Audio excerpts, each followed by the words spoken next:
நீங்கள் பார்த்து கொண்டிருப்பது 24 நியூஸ் தமிழ். வணக்கம். 24 நியூஸ் தமிழ் செய்திகளுக்காக லலிதா ரவி. திருப்பத்தூர் ஒன்றியத்துக்குட்பட்ட ராஜமங்கலம் ஊராட்சியின் சின்ன ராஜமங்கலம் கிராமத்தில் ஏற்பட்ட திடீர் தீ விபத்தில் 2 வீடுகள் சேதம். திருப்பத்தூர் சட்டமன்ற உறுப்பினர் டாக்டர் திருப்பதி பாதிக்கப்பட்ட குடும்பங்களை நேரில் சந்தித்து ஆறுதல்.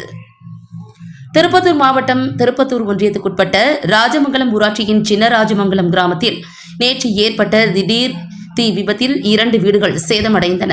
இதனையடுத்து திருப்பத்தூர் சட்டமன்ற உறுப்பினர் டாக்டர் திருப்பதி சம்பவ இடத்திற்கு நேரில் சென்று பாதிக்கப்பட்ட குடும்பங்களை நேரில் சந்தித்து ஆறுதல் கூறி சேதங்களை ஆய்வு செய்தார்.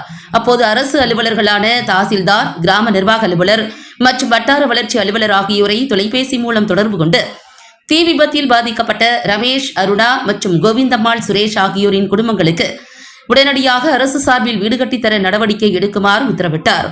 மேலும் பாதிக்கப்பட்ட குடும்பங்களுக்கு தேவையான அனைத்து நிவாரண உதவிகளும் விரைவாக கிடைக்க போர்க்கால அடிப்படையில் நடவடிக்கை மேற்கொள்ள வேண்டும் என அதிகாரிகளுக்கு அறிவுறுத்தினார். இந்நிகழ்வில் ஒன்றிய கழக செயலாளர் சாமிநாதன் மற்றும் கழக நிர்வாகிகள் கலந்து கொண்டு பாதிக்கப்பட்ட குடும்பங்களுக்கு ஆறுதல் தெரிவித்தனர். திருப்பத்தூர் மாவட்ட செய்தியாளர் சி. ஆஞ்சி.